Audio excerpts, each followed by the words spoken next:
From the harbour lights of Carrick to the shores of far away, every heart beats Rangers, every soul will proudly say, we're the voices in the terraces, the hands that build the dream. Now the people own the Rangers, we're the lifeblood of the team. From Carrick to the mountains, to the cities around the globe, our colours fly together and the black and amber glows. We're the people's club forever, we'll sing it loud and true. Carrick Rangers owned by all, the best for me and you.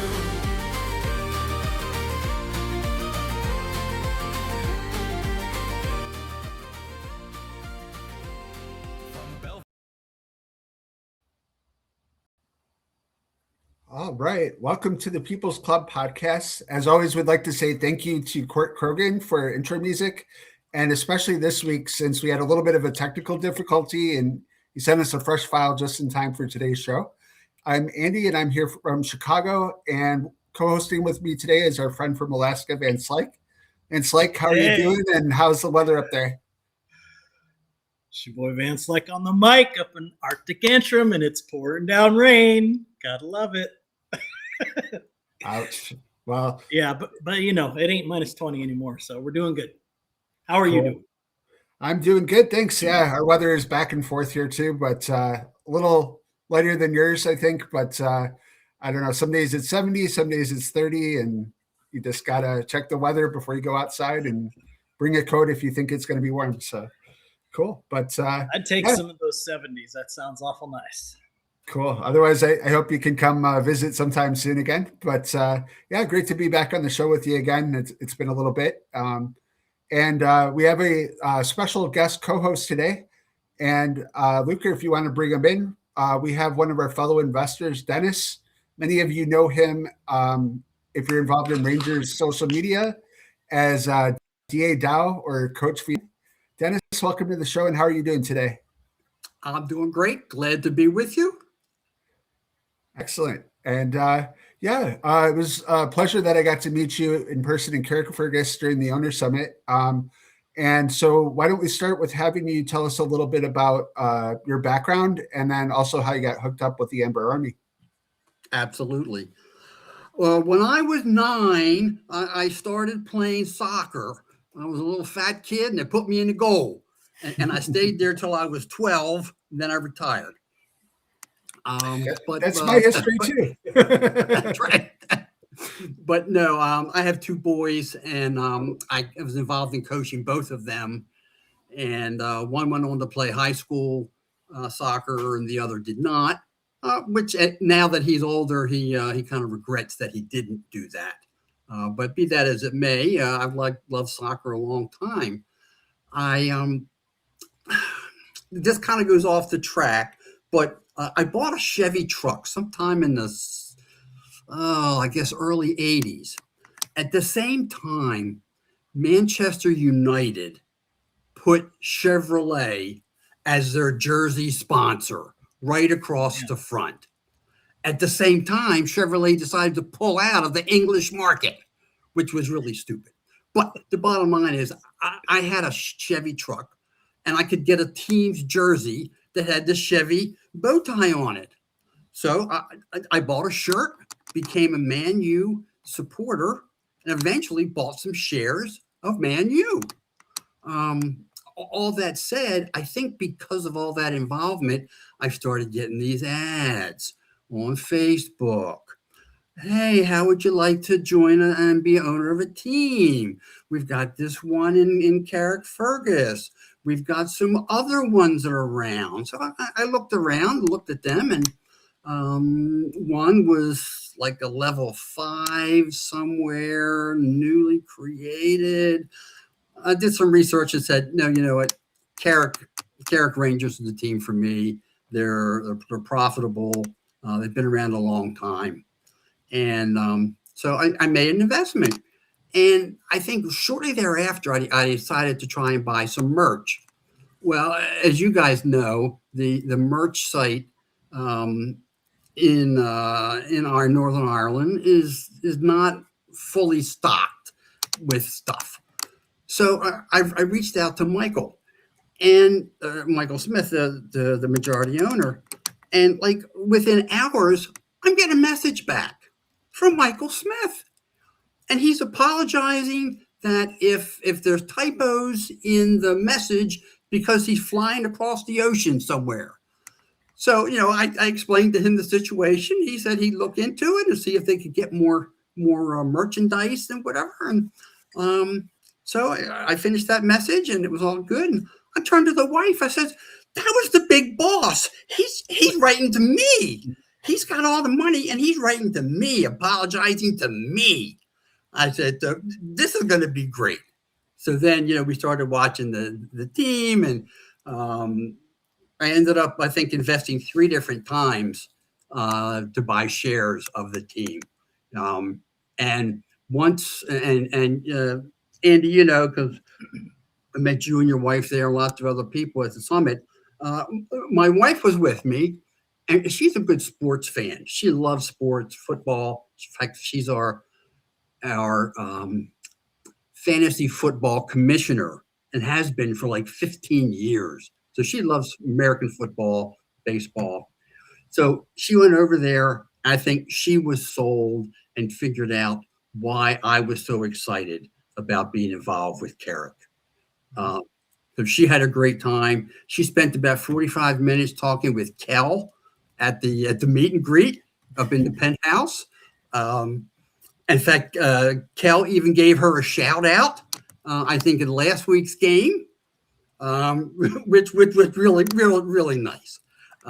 So we come home, and she decided she would like to have some shares in her name as well, not just my name, but in her name.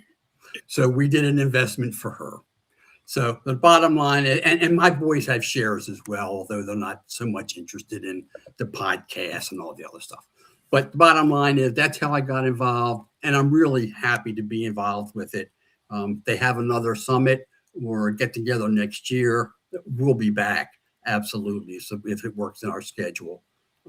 Again, the people of the club, from Michael to Peter to Jody to all the other people there, just seem to be fantastic people, not just soccer knowledge, but genuine good people.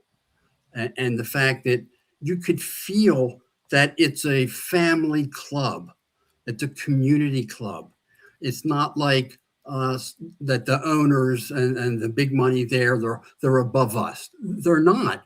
Everybody is working at the same level.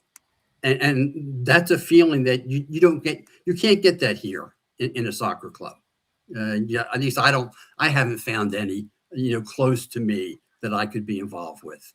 So again, it's an honor to be taking this voyage along with Michael and the rest of you guys. It's as my wife said, I needed a job and a hobby. Now I have one. Excellent. Yeah. And I definitely echo your sentiments on, the feeling and the welcomeness that we got over there. And it was great to meet your wife as well. And I know she's a big Ravens fan. So it's great to get to know her as well. It's like, I know you've seen Dennis in a lot of the chats and everything. So I was wondering if you had any questions for him. Yeah, so there was one particular one. I told Andy that, oh man, I got to talk to this guy, but there was one thing that I wanted to just talk to you about. So you're involved. You already said that, I'll back up. So first of all, the things that you said, I think 100% resonate with those of us who are on this journey. I think we all have a very similar perspective and things that we've experienced that very much are in line with what you just described. And I think that's what sets this opportunity apart, in my opinion. Like you said, having that access to a team, maybe a local team, a little community team, you'd have this type of access, but not somebody that's playing in a premiership. We're looking at, the European playoffs coming up. It's incredible things that this team has done and that Michael has done and Peter have done with the program. But as long as I've been involved, I have seen you on just about everything. And you mentioned your wife said you needed a job. But one thing I wanted to know is how in the world did you end up in almost every single photograph that came across social media? I mean, it didn't matter if AJ, if Andy, every single shot. It was like in the bar, it was on the street, it was at the stadium. DA now was front and center, and I thought it was so funny because we were all in that basketball thing at that time or whatever. So I kept seeing your name like go up. Right. I was like, man, here this guy is chilling with all these people I want to be with in Ireland right now, and he's like everywhere. He's prolific. So tell me about your experience. Well, the experience there was fantastic because I was hanging out with Andy and with Lipid. And again, there was a whole lot. I mean, the Martin and his wife. I mean, there was a whole lot of people there. But with hanging out with Andy and Chris Lipid, those were the guys that were taking the photos, or people were taking the videos around them. So I just happened to be in the frame. That's all. Every single time. But it is funny because it is funny because especially the one in the bar with me and Jody, and we're dancing, and and I have no rhythm at all. I can't carry a tune. No, I can't do any of that. But I just happened to show up. I just happened to be there. And hey man, we love it. And my kids look at that stuff and say, "Oh man, that's just you being you." I mean, you don't care, you don't matter. It doesn't matter to you whether you look dorky or not. You're just going to be there, and you're going to dance a little bit and clap and all that stuff. That's what I do.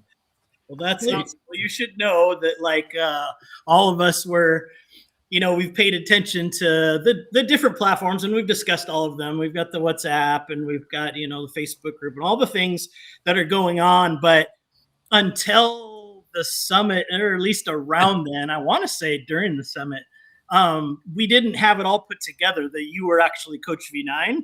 And so they're like, oh man, there's these people that are super prolific. We want to see who they are. And it turns out that you're the guy behind most of the names, and you're on every video and photo. I'm like, okay, this guy's he's the face of the Rangers from the US. I love it. Anyways, I just wanted to say it's a pleasure. Also, my wife used the AI and took a picture that we had a photograph of me while we were in Canada this past year, and she turned that into a little caricature of me in a Carrick jersey, and that got posted up, and people recognized me from that little caricature. That's when I got to the meet and greet, we came straight from the airport. We thought we were late. And I'm like, that's definitely DA Dow, Coach V9 right there. So, and then you're like, hey, here's my wife. But then we had to wait kind of awkwardly to get into her conversation with Kyle because they were talking up a storm, and he was definitely a fun guy too. Yeah, absolutely. So like I say, I've had great fun with this. The wife now understands. Donna understands, why I'm doing this, and why I and she's always afraid that I'm spending too much time sending things to Michael. Now, the part of that is, I'd go on the website and I find that there are things that are outdated that shouldn't come up in a search. Yeah. And I take Michael, and one of the things was the booklet, my first visit to Taylor's Avenue, for the first fan visit, and the version I found was 5-6 years old, so it was outdated. So I sent that to Michael. He goes, I didn't know this existed. Says, but we'll get it updated. So, and again, the things that I give to him, I give him work. My wife says, you're giving him jobs. He's not giving you jobs. You're giving him jobs. So pass the things off. I'm sure he delegates. Somebody else says, figure this out. Get the new stuff in there. But now, Michael told me that when he sends out the welcome letter to the new investors, they now get that guide, first time fan. So because that gives you a little bit of history, and it will gives you information about how to get to the grounds and stuff like that. So I would do those type of things, and the wife would say, "Look, he's not going to want to see you because you're always giving him work." Well, I don't believe that. I think he wants people to be engaged, invested. So Yep. I'm engaged. Yep. Well, I think we found another avenue we're going to have to collaborate on then, because I do volunteer work for the media group a little bit, doing some of the website updates for post matches. So if you'd like to do some help with getting all that situated, I think if you get a happy medium, it'll give you some more hobby to do, and then you can do it for Michael, and I'm sure it'll work well for everybody. So do a little work instead of distributing the work. I like it. Well, I've gotten really. I worked for the government for 36 years, so now I'm retired, but I'm really good in distributing work. Here's something that needs to be done for you to do it, and I'll follow up with you to make sure it gets done. So I mean, in my line of work, a lot of that is I do get things from the government, and so at worst we can do that. You can help boss me for what I need to update on the website, and then everybody's happy. There you go. Cool. Beautiful. Yeah, we'll figure something out. And of course, also Martin now is looking for people to take up a leadership role with the International Supporters Club. So yeah, that's a great point. We didn't have that on the agenda, but I appreciate you bringing that up. There were some updates. So anybody that has already become a member of the International Supporters Club, we're well over 100 members. I don't know the official count, but my wife Maria is member number 100, and that was back at the summit. So please check that out if you're not. But if you are a member, please check your emails. There is some information. You can nominate yourself or somebody for a membership role, and definitely Martin does a lot of impressive work, but I know definitely he could use some help, and some of us get involved. Vince, like anything you wanted to mention about that? Yeah. So there's a lot of good information in there to take a look at, because he's got most of the documents of the organization there. And I don't know if they call it committee or board, but that's what we're looking for, is board positions. I will say, I think I have liberty to say this. I don't know, Martin, next time you see me, punch me in the face. If not, but there was some concern about the meeting scheduled on Mother's Day. For some of us that may have other obligations. So stay tuned. I am assured that there's going to be an adjustment to the meeting date. To the date. That's probably, but please get involved. I mean, obviously, it's, there's several layers of what we've set up here, and we've sort of started touching on them. But you've got the membership level, the investor, and then you've got the person that's participating. You've got the person like Andy, and so many of the people involved with the club that are literally volunteering to make this thing work. But then you've got Spirit of 76 and the ISC and some of these other things that are very real, that are taking form. And I guess Spirit of 76 been there for quite some time, but nonetheless that are positions and are active roles that can be utilized, and people can be involved. And this just like this is the People's Club podcast. It's turning into the People's Team. We need people engaged, and so please be a part. Yeah, definitely. Dennis, did you want to say anything further about anything with the Supporters Club? No, I just want to confirm that Martin put out another message saying that he apologizes for picking the Mother's Day in the U.S. and that there'll be another date coming up. So if you saw that date, you can take it off your calendar. It's going to be another date. Yeah, no message yet, but he did say that it was brought to his attention that may have not the best date. So, yeah.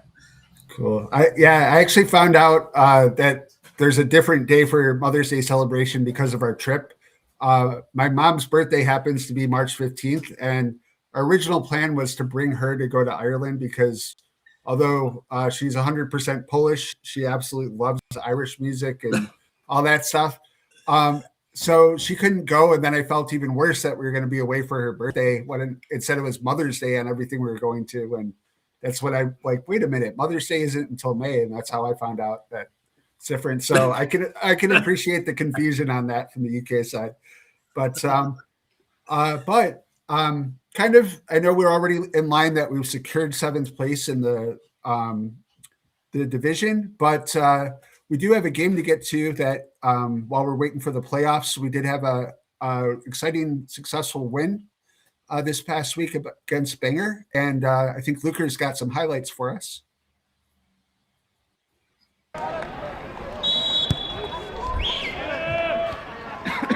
The observations while we go through, please feel free.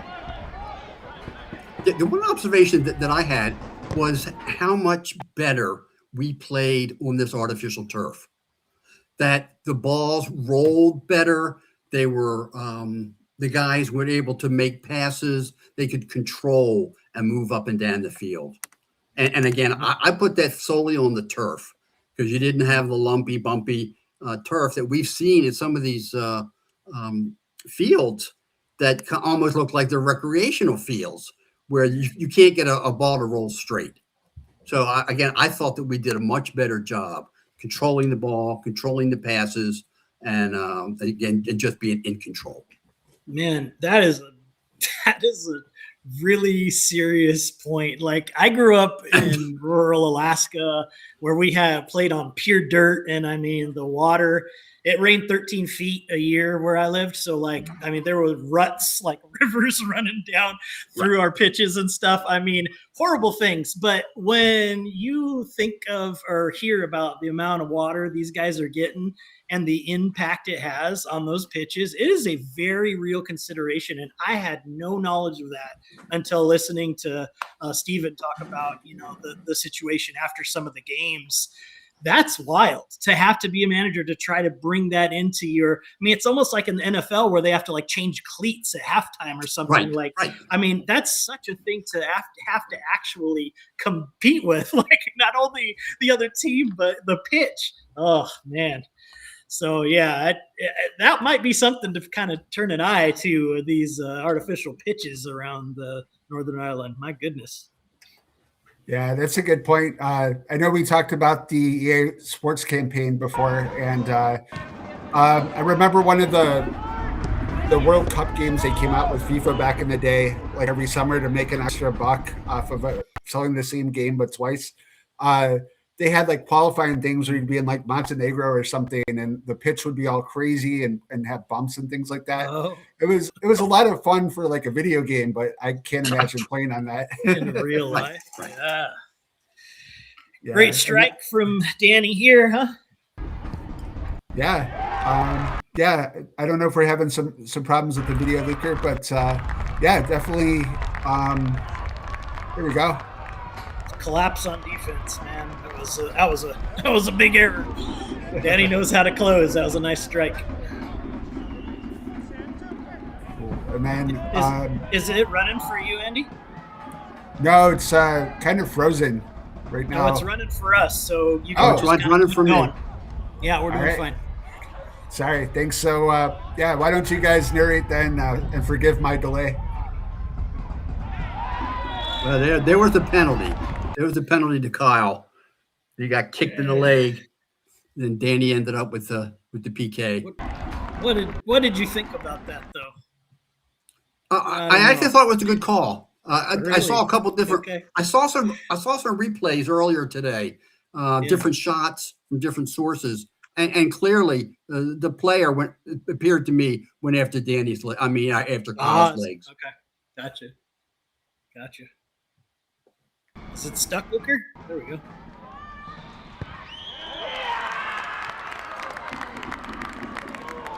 Solid performer right there. So, all right. I guess maybe you guys are affected too. I didn't know if I had my old basement problems here, but I'm upstairs. Danny just scored the PK, so we're moving on from there. Looks like halftime's over, right? Yep, just starting second half, Andy.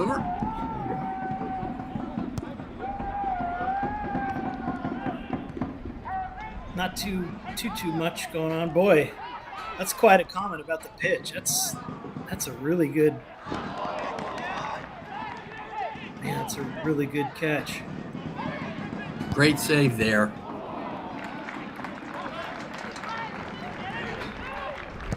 Yeah, I'm pretty happy with our keepers this year. Yeah. They've met some pretty nasty adversity. There's the goal for Steele. He's consistent, but he's been playing really well since he came up. It's nice. And the roll. Trying to steal Heatley's thunder there with the roll. See, it's motivation that Heatley can't retire because he's got to keep his good celebration going from the young ones. Oh, for sure. For sure.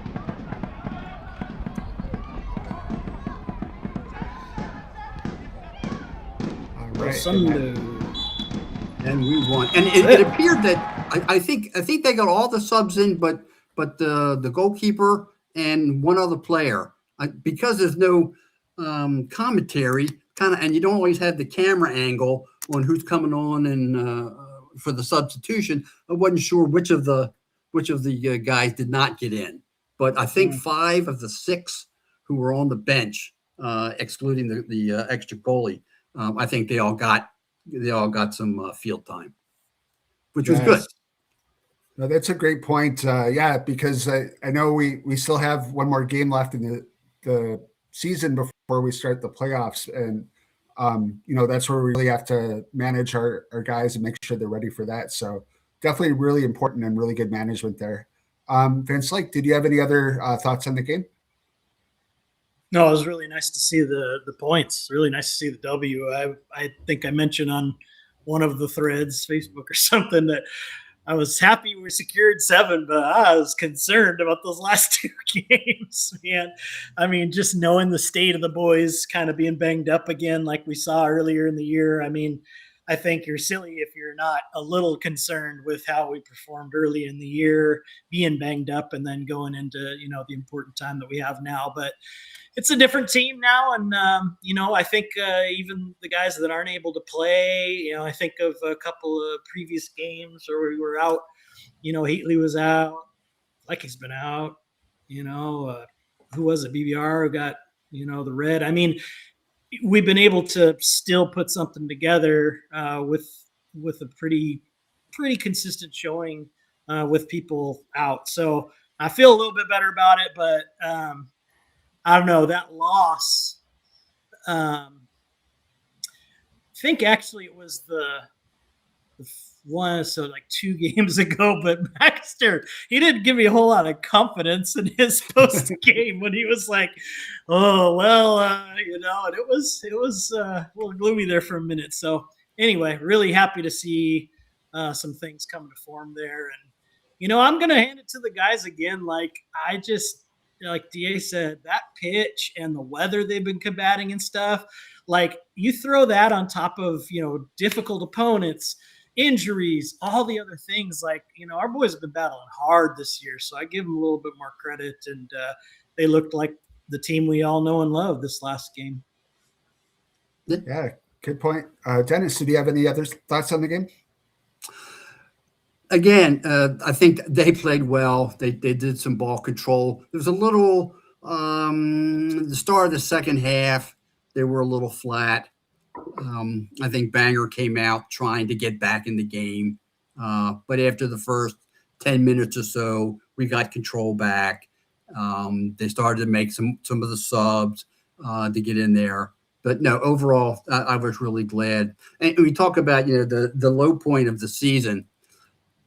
I remember, I guess, early on in maybe February, when there was an interview with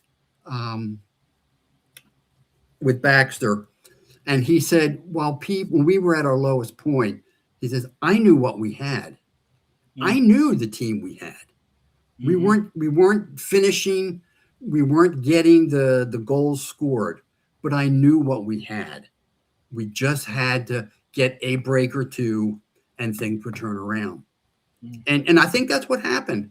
after that 7-0 loss, and a few of the new transfers. The transfer that I think turned it around, Mikey Place. Mikey Place, I think, brought a certain energy, a certain control of the game, and I think that was a real starting point for this team to play better. I think he was, of all the pickups, I think he was probably the one that had the most impact on the way we played in the second half. Yeah, definitely agree with that. That was a little bit of what we talked about on last week's show when we were talking about players and defenders of the year.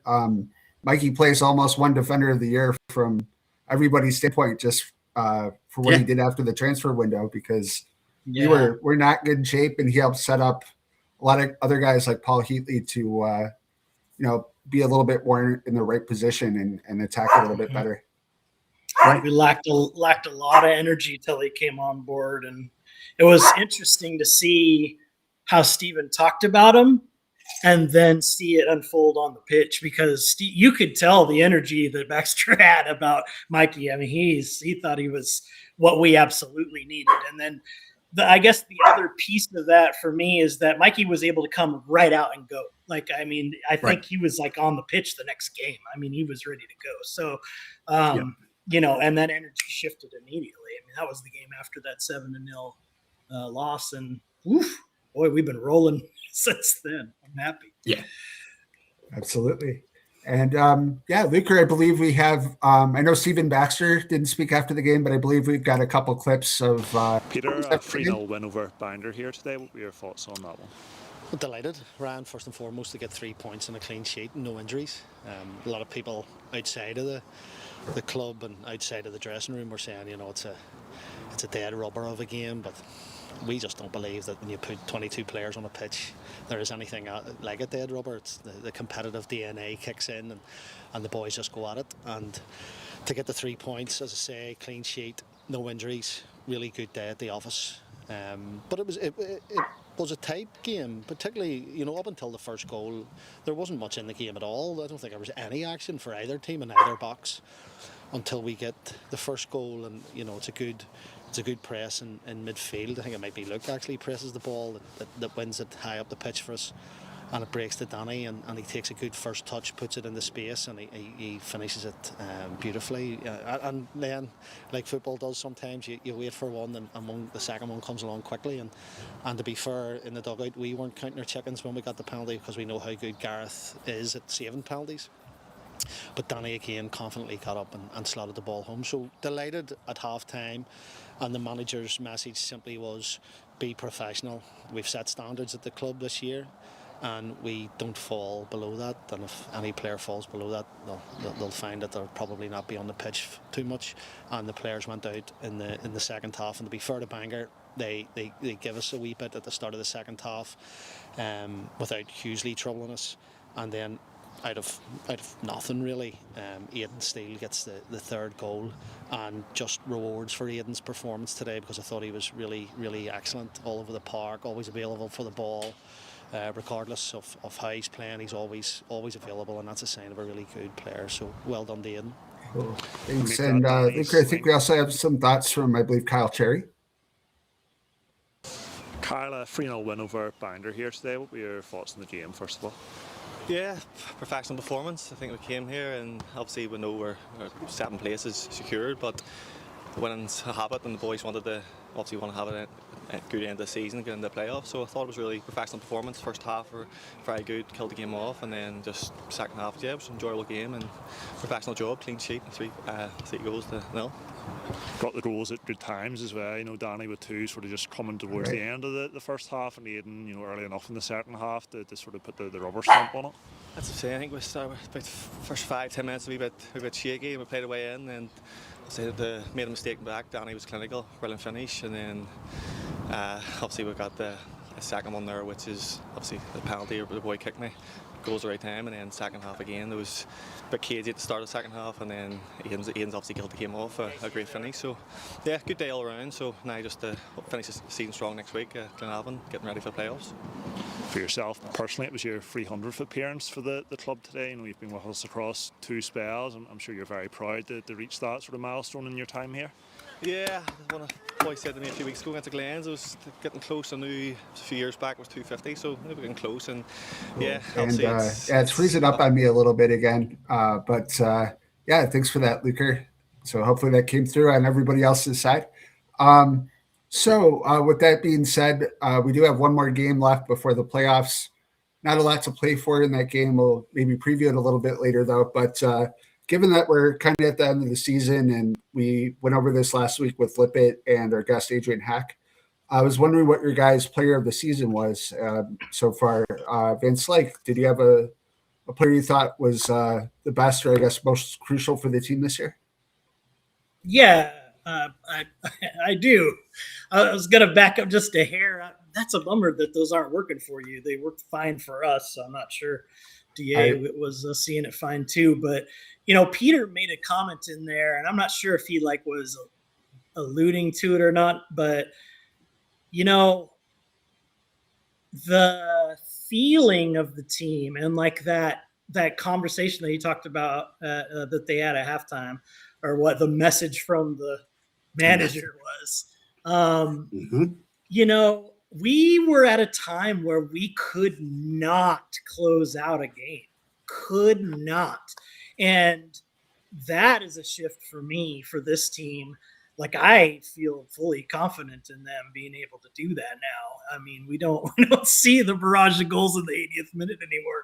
And I think, I'm not sure, but I think maybe a little bit, you know, of that, what he was alluding to had to do with that, just because, you know, professionals, they get the job done. And so I really like that he said that. Now, jumping into the topic at hand, 100%. I won't even him and ha.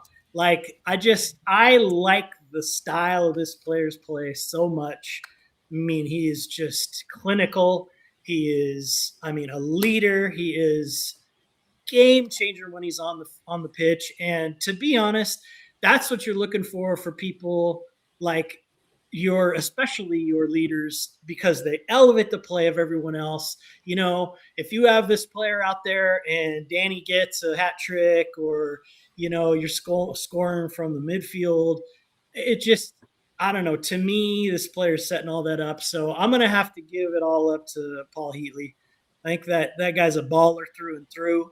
I know he's not a very big man, but man, the way there's more to. So first of all, the fundamentals are just sound, and he just is a joy to watch. But then there's an extra component to it. And I know that we've heard, I can't remember who, if it was Jody or Gary, but somebody's talked about it before, where you can tell that his thought process out there, the soccer IQ, or in any sport, it's a sport IQ. He's thinking on a different level. He's thinking 4 moves ahead. He's thinking those are the things that really set out superstars. And he has every bit of that pedigree. He can do it. He just, you know, he's given it all. This is his career, and he's given it all to us. I can't be more watching the games and watching that guy go to work for us. Yeah, great observations, Dennis. Did you have a favorite player this year? Yeah, and again, I can't disagree with Heatley, but I'm going to give the crown to the goal scorer. To me, you got to put the ball in the net, and if you don't put it in there, you're not going to win. So, just plain and simple, I'm going to give it to Danny Boy. I think he brings a certain energy there. And once they kind of moved him a little more inside, not so far to the outside, he was so much more effective in there. But granted, we all know it's a team game. And if the midfield and the back don't get the ball forward, then he can't do his stuff. But I like goals. So I'm going to go with Danny Gibson. Excellent. How about you, Andy? Yeah, who's yours, Andy? So I did give mine last week, but it just worked out well because I tried to give the guy who's kind of behind, not on the stat sheet as much. So I went with Joe Crow. Part of that had to do with getting to see him live, just kind of going end to end and making those challenges, a lot of the corners and throw-ins to kind of set up things and letting Danny and Heatley do their thing. So and arguably, man, I've said it before, like arguably the most consistent player we had all season. I mean, Joe, oof. I mean, I can't even imagine if we didn't have him out there when we were in our rough patch. I just can't imagine. Yeah, no, for sure. If you guys are hockey fans, I'm sure you are, Van Slyke, with where you're located. But yeah, throwback reference and maybe obscure for other people, but I grew up going to Blackhawks games at Chicago Stadium, and Jeremy Roenick would get all the goals, but Dirk Graham would be all over the ice, the captain, kind of like making things happen and doing things on the checking line. And so weird stuff, but that's kind of where I tend to go sometimes, although there you go. Thierry Henry is my favorite player of all time, so I like those stories too. No way. Although I am still crying from the game you had behind you, Van Slyke, on the TV from last weekend. It's it's very strategic for you. I wanted you to just soak it in. So sometime Van Slyke, we don't have it in Luker's bag, but yeah, Van Slyke sent me a letter I need to send to the Gunners to to say they need to stop breaking my heart. So written by, I think, like a 10-year-old kid, but it definitely captured my emotions well. But another big thing that happened last weekend was the biggest moment in Rangers history from 50 years ago happened with the Irish Cup 50th anniversary dinner. And a lot of people we've had on the show or people involved in the team. So Adam Simpson, Adrian Hack, and a lot of others that have been on the podcast, I know had a lot with putting that together. And Luker has a few different pictures he's getting up here that are some highlights from it. Oh, there's the letter. Oh, killing me. Luker had it. Luker, good job. I know I've congratulated you on your graduation, but you just broke my heart with your skills. So, Andy, you ought to read that letter. We should bring it back up and you read the letter. Come on, Andy, you read the letter because this is you. This is you as an Arsenal fan. From Andy Olinsky. I need to edit a little. I'm not resigning, but my heart is broken and I'm crushed. And every year, and I thought this was finally the year. I went to my first game at the Emirates. We won. We were points ahead. We had this kid who can barely drive a car in the US if he were here, and he's scoring goals and making things happen. And then now we can't do anything. So I don't know. Mr. Arteta. That's football, man. Yeah, but unless you're Man City and I was gonna say, at least you're not a Blues fan. I can't even remember our last win. So, at least it's sad to see the collapse, but it could be worse. That is true. But you guys have had as you've sent us a few memes along the way, you guys have a little bit of more silverware in the cabinet from Europe than we do. So, as I may have reminded you, yeah. But well, thank you so much for that, Luker. I appreciate it. But that being said, let's celebrate the 50th anniversary of the greatest Rangers team ever to win the Irish Cup. Vince, did you have any thoughts? Or I know we're kind of new at this, that we weren't around 50 years ago, but very, very new at this. Yeah, no, to me, I'm just soaking it in because we're all newcomers to this, especially compared to these folks. And I can't even imagine. I honestly can't even imagine what it was like to win the Shield this year for these guys. Just because, they've been waiting a long time for any hardware. But, the experience that these folks had in 76, man, I can't even imagine it. And I certainly hope it for all of us into the future. But what an awesome experience, what an awesome opportunity for them. And, just what an awesome team to be a part of. Absolutely. Dennis, did you have any thoughts on the anniversary celebration? No, I thought it was great. I enjoyed looking at all the pictures, and The fact that I guess the manager at the time was a 24, 25-year-old player coach, who led this group of young men to this accomplishment. To me, that was just fantastic, and a big round of applause for the Spirit of '76 supporters club and all the work that they did and all the other people around them to make this happen, to recognize these guys. Because again, as I said early on, this you could tell this is a community team, and it's a small team. As I said to my wife today, the thing about this 50th anniversary celebration is it's the only time it's happened. This is a small club. This isn't like Linfield, where maybe you've won this 12 or 15 times over their history. So this is just, for them, it's just another trophy.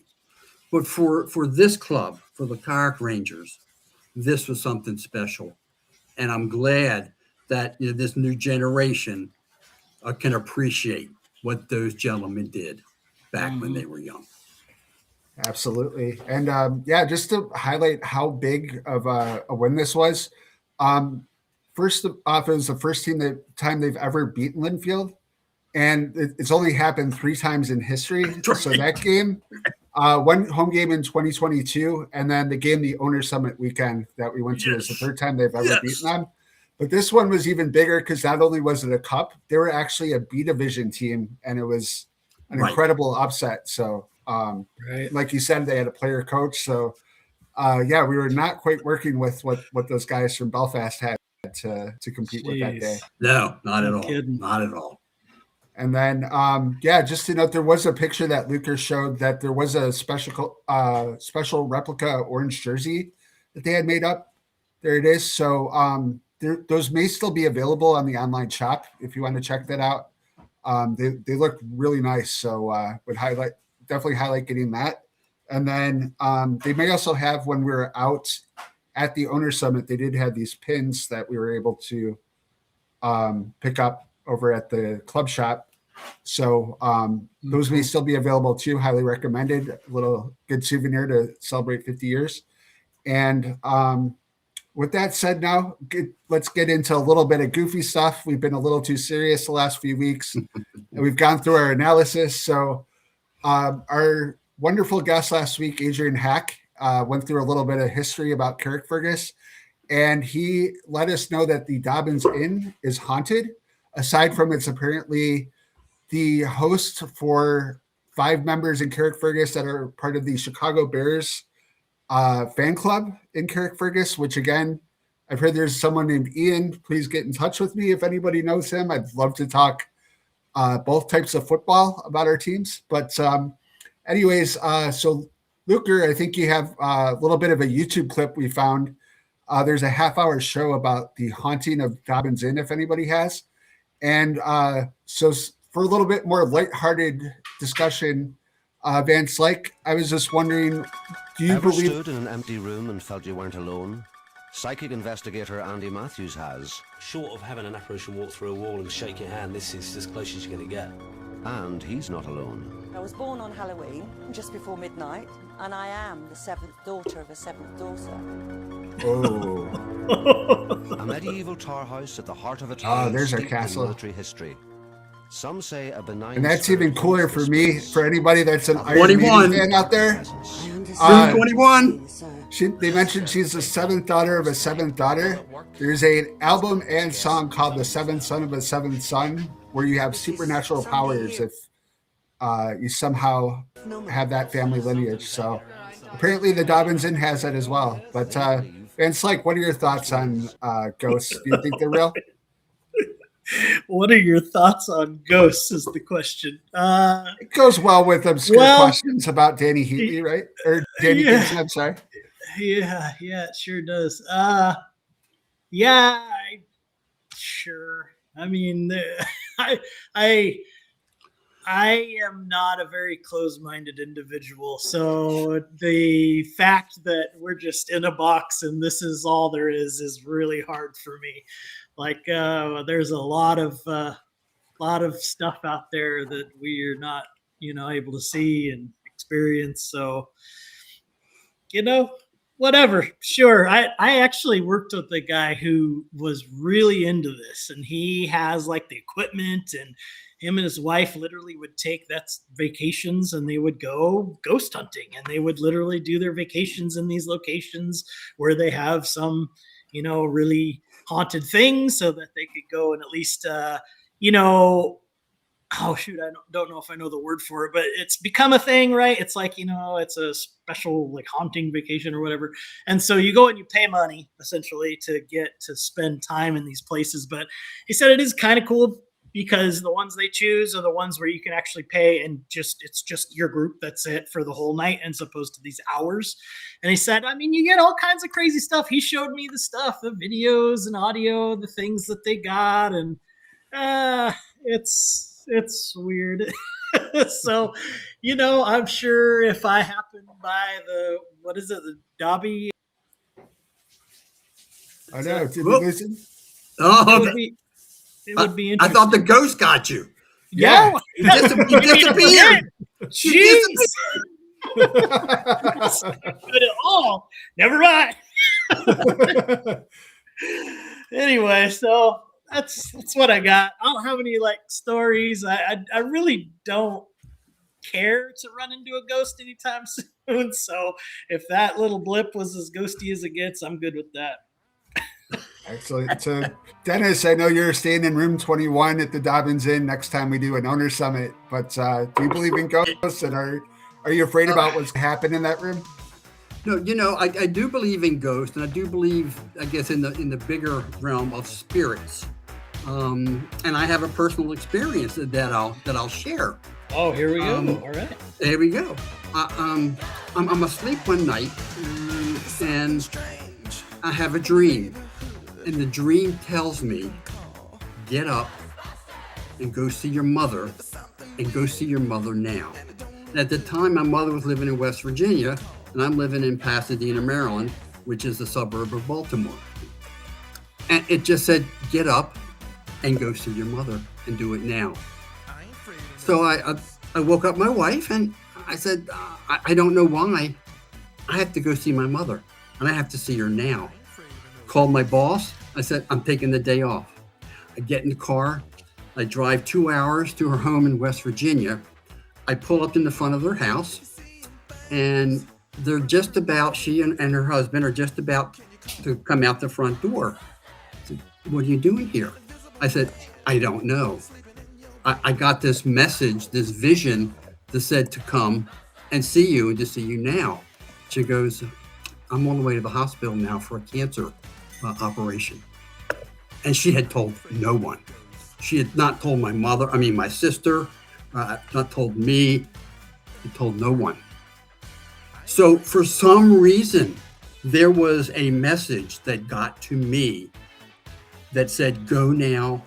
And had I gotten to her home 5 minutes later, they'd have been gone, and I wouldn't have known where she had gone. But I got there, and then I went with them to the hospital. So from that aspect, yeah, there are things that are not explainable, and I've experienced that. So yeah, to answer that, would I stay in that room? I'd stay in that room. I'd stay in that room, absolutely. And I wouldn't be afraid. Come on, we'll have a chat. We'll do whatever we have to do. So as long as it's not a scary ghost, and you're just being chill, I think you're okay. So cool. So We've got your arrangements ready for the next owner summit already. So just let us know, Michael and Peter, when that is, and Dennis is good to go.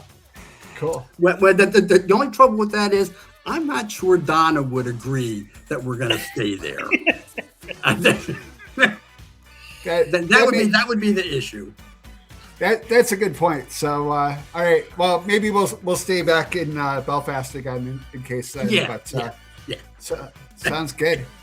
Excellent. Well, glad to have that little chat and break up the. What about you? You don't get to get off on this situation. That's not how it works. So I did with my my Ozzy Osbourne times where as I've mentioned on the podcast before, I'm obsessed with Black Sabbath. Went to their last show, and that's what led me to ultimately come to this in a long, drawn-out way. But when I did meet him, they had the whole Osbourne family, and Jack Osbourne, his son, has his own show, or had his own show about chasing poltergeists, and very interesting conversation. So I think I land with Van Slyke on this, where, I don't know what I don't know, and I can't say that there's nothing out there, but having just been to Edinburgh, Scotland, before we went to the Owner Summit, there's definitely some crazy stuff that happened there, and everywhere you go, it's a site of another massacre or murder or people living under the streets, and there's got to be something going on there. So, So I tend to just stick with the Nickelodeon Are You Afraid of the Darks on Halloween rather than all the scary movies. So if something seems a little off, I'm probably not going to be venturing out too much. So with that being said, I haven't seen them, but I believe in them a little bit. There you go. Cool. So, all right. With that being said, I don't think there's too much to really get in depth about with the game next week. But we do have a game on Saturday against Glenavon away at Mornview Park on the 25th. Van Slyke, besides trying to make sure everybody comes out unscathed for the playoffs, did you have any thoughts? No, I mean, I don't know. I Peter kind of mentioned it in the commentary today. I don't like to see throwaway games. And he kind of mentioned that these guys have a competitive enough spirit. I think he was probably alluding to the whole league. Like they don't want to go out there and not give it what they have. And so I expect to see a good performance. I'm always mildly concerned when it's kind of a throwaway game, but there's so many things you can do with that in terms of getting people off the pine and onto the pitch. And it seems like our group is a group that's interested in development. And so, I expect to see a good showing. Teams that are up against the ropes are dangerous. The unscathed comment you made is important to me. We need to be healthy, and so I don't want to see anybody go down. But I'd like to see 3 points, and that's the expectation. His call. I agree with that. If we have anybody that has 4 yellow cards, they would not be playing at all because the 5th would sit them out. I assume it would sit them out for postseason, although I don't know that for sure. But I clearly wouldn't want to take that chance. I expect to see that the young boys will get more playing time. If you want Danny and Lecky and Cherry and some of the other guys to be out there just to keep their legs in shape, that's fine. But no more than a half. Rest up and be ready for the next challenge. Excellent. Yeah. So, hopefully we just get unscathed, get ready for the playoffs, lots to play for there. I'd like to thank my friend Kimchi for stopping by for a little second there. I was wondering which one it was. Yeah. So that's our girl, but we have 2 little Shih Tzus. Van Slyke's got one as well. Dennis, I know we talk pets as well in Carrickfergus. But well, with that being said, with the show, I want to thank you guys both for being on. Van Slyke, did you have any final thoughts? Anything you wanted to say? I do. As we're transitioning here, there's going to be a lot of excitement at the end of the season, but let's not forget something that I personally am really excited in. The Falcon season is getting going, and I think we got a group of girls that are really pretty substantial. Like they're a force to be reckoned with. I do expect Mooney to have them, ready to hit the next level. I mean, I I don't know if I should say it, but I mean, I expect probably this next season for them to be at the top. And so, and that's not something they haven't done. I want to say it's 3 now, maybe just 2, but they've, leagued up in each of the last 2 seasons. Like I said, maybe a third. I'd like to see it again, and I don't think there's a reason they won't. But with that, I would encourage folks to get to know the team. I know that I'm super interested in them, so watching the videos on Plus Fan, I think that's a fantastic campaign that they're running to get to know the girls. I think personally, there's a component of that, and you see it a lot like in the collegiate sports in the States, but I mean, of that, like, rapid fire question type, just getting to know people, getting to know. For me, I mean, it's no secret that, I kind of, this is wrapped up into my life with my son. The whole experience for me is about, the next generation. And the girls are a big part of that. And these girls are really good. So I do encourage people to get out there, watch them, learn who they are, and cheer them on. There are girls too. Absolutely. Dennis, do you have any final thoughts? Well, I was going to go the same place with the Falcons. And the fact that we're able to sign young ladies who've been playing up a division, they've been playing up a level, and we're able to sign them and convince them that their real future is to come down and play with us, because we have a lot farther to go, and we're going to go there, and we have the top-notch coach. Honored. Well, we have Fiona Mooney, who's shown that she can get the job done, and we expect, and they expect, that they're going places again. As you've already said, Vance Lake, we expect them to be at the top to move up. This is not just a warm-up. This is not the coach, you come in and you figure out what you got. No, we know what we've got. You brought in some key talent. It's time for these girls to now start playing and to move up to another level. So, yeah, the fact that we're going to have a lot of games televised, we'll be able to watch them on the big field. And, I'm ready for when our men's team is done and we're ready to go to Europe, then we can focus on the ladies. Yep. So other than that, again, it's been a great season. One more game to finish it off with Glenavon. Hopefully we come out of there without any injuries. And we'll wait for whoever the opponent is, and whether we have to win 2 matches or 3 matches, whatever it takes, we'll have the guys and the attitude that we can get it done. Excellent. 100%. Cool. Yeah, no, I agree. And I'm really excited. We're hoping to have Fiona, our new manager for the Falcons, on maybe in a little bit as the season starts. But definitely looking for that to get going forward. Dennis, wanted to thank you for being an excellent guest co-host today. We definitely hope to have you back sometime soon. Van Slyke, pleasure as always. Always great analysis too, although thank you for breaking my heart with the Arsenal stuff. And our good job, Luker. And our ace producer, Luker, wanted to say thank you for another great job this week. And didn't get a chance to ask you earlier, but wanted to see what your thoughts are on ghosts, if you think they're real. I think they are. They're somewhere. You just don't know where to look. If you have a problem, you got to call Ghostbusters. That is true. I mean, nicely done. Excellent. That was better than any one of Jerry Springer's closing thoughts, I think, ever in the history of that show right there. So quite possibly. So with that final thing, thank you again, Dennis and Van Slyke and Luker. And thank you all for joining us. Hope you guys have a wonderful Club podcast. From the heart